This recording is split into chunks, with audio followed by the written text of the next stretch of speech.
We're looking at the camera. We're doing it. Welcome to Can You Please Just Listen?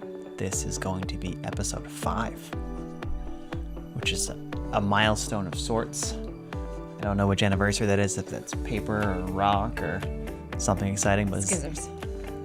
Skizzers. I'm with it. The scissors anniversary of the podcast. We're going to be getting into the Animorphs again today. I'll be reading chapter 3, which is pretty exciting. Still book 1, The Invasion. Are we ready for this? Where do we leave off? Let's recap. Do you remember? I can check the last chapter. Last I remember, because it was so long ago. Last I remember, they met the alien and he was dying. He was dying, and he left them with sort of a dire message about the bad aliens. Correct, that there's more of them and they're not good. That's where we left off. Sort of a dramatic cliffhanger moment. Yep, and We're doing really good at that. Poor, is it Toby? What about him? Toby, Tobias? Tobias wanted to call the ambulance, or was that Marco? Tobias wanted to call the ambulance to try and get them to come help, but it didn't make any sense. I can't remember if it was him or Marco. Sweet intentions, not thought out properly. So, let's do it. Books out. We're reading. Okay. Chapter 3 of the Animorphs, The Invasion. Let's go. They have come to destroy you.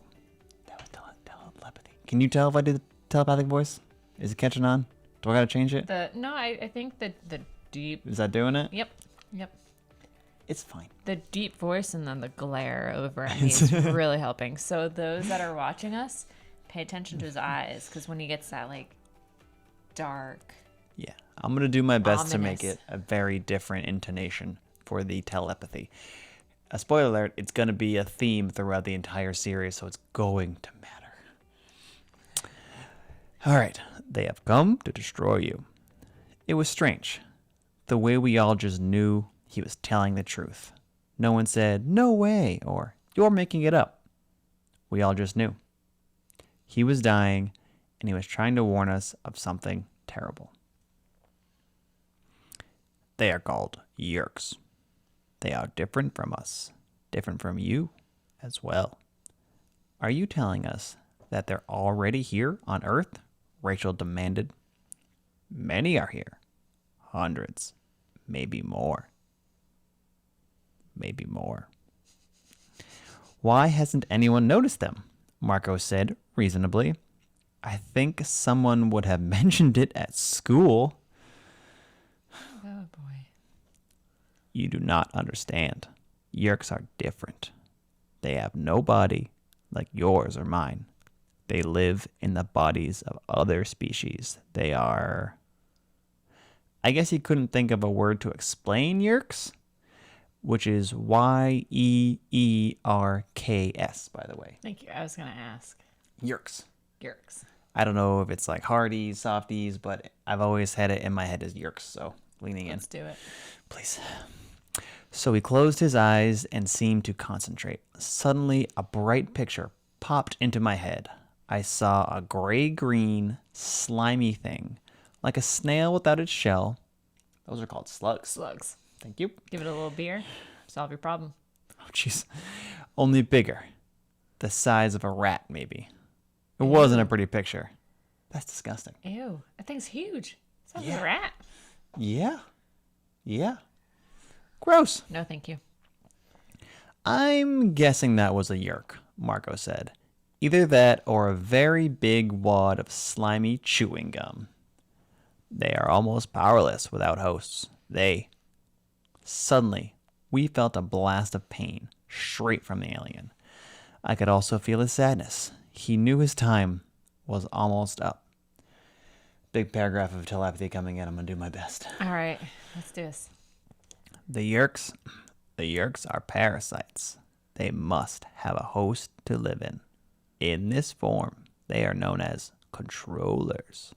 They enter the brain and are absorbed into it, taking over the host's thoughts and feelings. They try to get the host to accept them voluntarily. It is easier that way. Otherwise, the host may be able to resist, at least a little. Are you saying they take over human beings? Rachel asked. People? These things take over their bodies? Look, this is serious stuff, I said. You shouldn't be telling us. We're just kids, you know. This is something the government should know about. Which I feel like... It's a little terrifying. Yeah, we have said those things about them, and they're like, no, we're fine. Let's go on the abandoned construction site. We had hoped to stop them, the alien continued.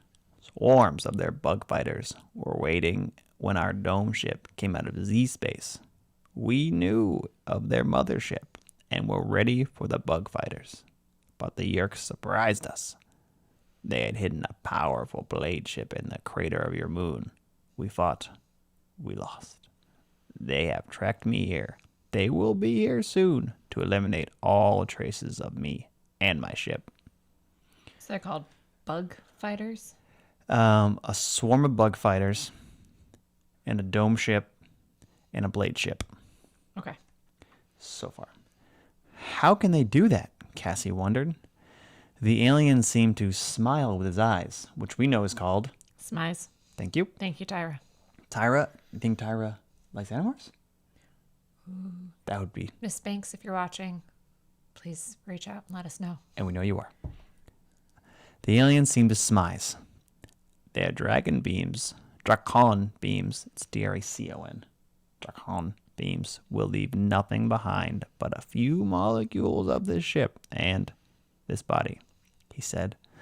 I sent a message to my homeworld. We Andalites fight the Yeerks wherever they go throughout the universe. My people will send help. It may take a year, even more. And by then, the Yeerks will have control of this planet. After that, there is no hope. You must tell people. You must warn your people. Is there any indicator for if you are being controlled by a Yeerk or not? We're going to find out. Or not find out, conversely. Basis for my question. In the book The Host by Stephanie Meyer, their eyes turn blue. In this situation, I'll just spoil it. Nope. Okay. That's part of like the... So you really can't trust anyone. Anyone. That's why in the beginning Jake said that. Oh, right. Last name. Last name. Last name. Makes sense. No last name. Last name. Well, missing last name. Sorry. Just Jake. All right, must warn your people. Another spasm of pain ripped through him, and we all knew he was nearly gone.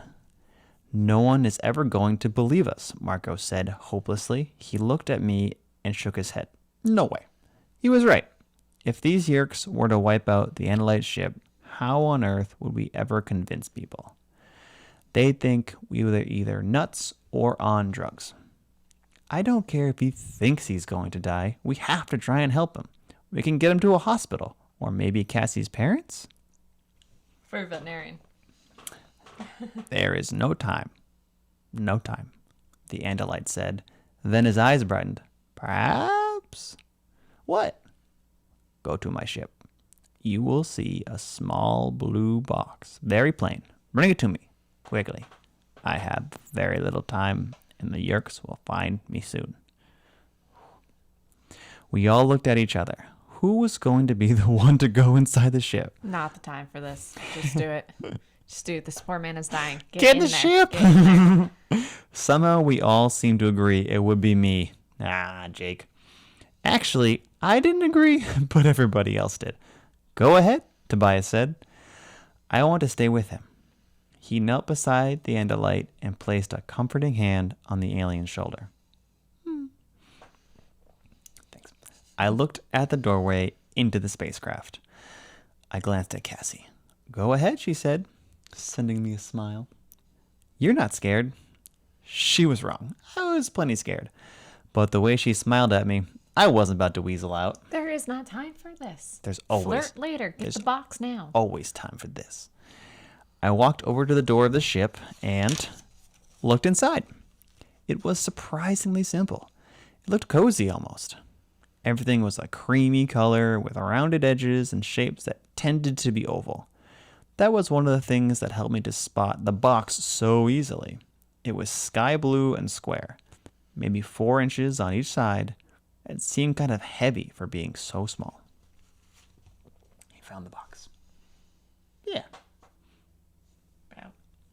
Sure. That big. For the audio audience, about 4 inches square. Yeah. Funny. I stepped up into the ship. There was no chair, just sort of an open space where I guess the Andalite stood on his 4 hooves while he worked the few controls. There were not a lot of buttons or anything. I wondered if the Andalite controlled the ship with his thoughts. That's pretty cool. I quickly reached for the box and started to head back outside. But then something caught my eye. It was a small, 3-dimensional picture. 4 Andalites standing all together, looking like a strange gathering of deer with solemn faces. 2 were very small, kids. I realized that this was a picture of his family. Family photo. Oh, it filled me with sadness to think that here he was, dying a million miles from his family. It is very sad. Dying because he had tried to protect the people of Earth. I felt a small flame of anger towards the Yerks, or controllers, or whatever they were, for causing this. Yerks and controllers are both capitalized. Okay. I went back to the circle of my friends. Here is the box, I told Andalite. Thank you. Was that your family, the picture? Yes. No power with which to resist the controllers, but I may be able to give you some small powers that may help. Is this it? Small powers that may help. Is this it? We all looked at each other, all except Tobias, who never took his gaze off the alien. If you wish, I can give you powers that no human being has ever had. Powers? What was that supposed to mean? It is a piece of Andalite technology that the Yerks do not have, he explained. A technology that enables us to pass unnoticed in many parts of the universe. The power to morph. We have never shared this power, but your need is great.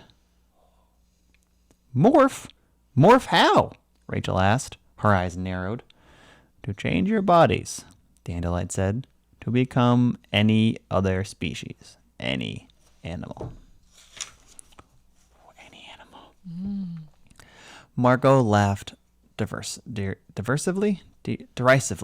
Marco laughed derisively. Spell it out. When in doubt, sound it out. Derisively, I know that's right. Oh, not spell it out. Sound it out. 4th try is the charm. Become animals? Marco isn't the most accepting person in the world. You will only need to touch a creature to acquire its DNA pattern, and you will become that creature. This requires concentration and determination. But if you are strong, you can do it. There are limitations, problems, dangers even, but there is no time to explain it all. No time. You have to learn for yourselves. But first, do you wish to receive this power? Yes. All right, I would say yes in a heartbeat. Yes. Terrifying, but Yeah, give me the Yeah. powers. Powers. touch a dog. Turn into a dog. Sorry, there's a dog over There's there. 2 dogs over there. There's 2 dogs over there. But They make appearances from time to time. Episode 1. All right. He's kidding, right? Marco asked me. No, Tobias said softly. He is not kidding. This is nuts, Marco said. This whole thing is nuts. Yerks and spaceships and slugs taking over people's brains and Andalites and the power to change into animals? Give me a break. Yeah, it's beyond weird, I agreed. We're off the map of weirdness by this point, Rachel said. But unless we're all just dreaming, I think we had better deal with this.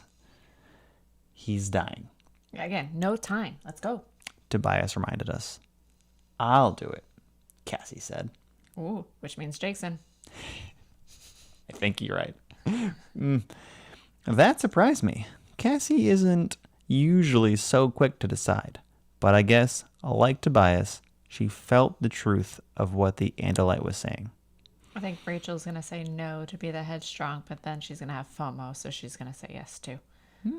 I mean, ultimately, I think all 5 of them say yes. Because we've only met If I 5. had to guess. Only 5 characters plus Tom have been But I introduced. could see Rachel kind of being like, guys, no.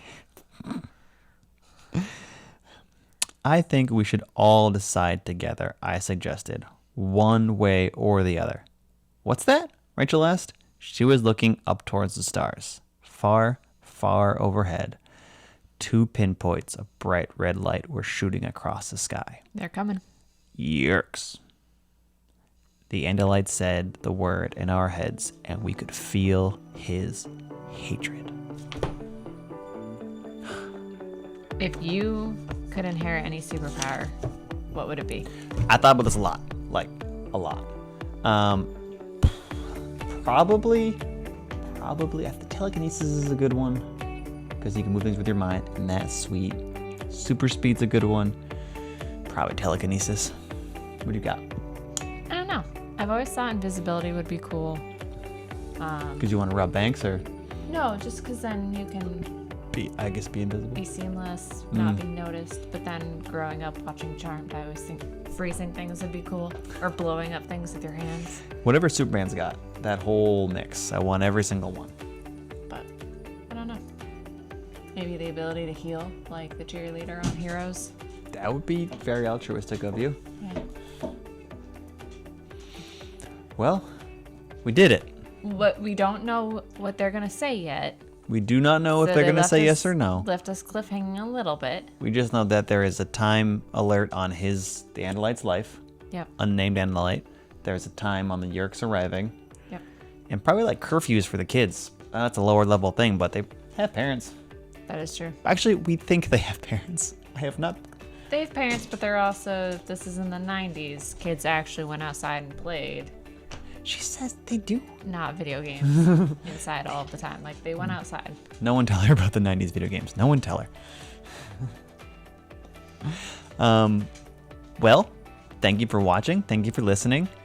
Please go to our website, canyoulisten.com. Go to our Instagram. Go to our TikTok. Twitter if you want to, but you don't really need to. Look at the sign that has everything on there. And please like this video, subscribe to our channel, leave a comment on what power you want. If you would morph with the Andalites, I obviously would. And we'll see you on the next one. Thanks for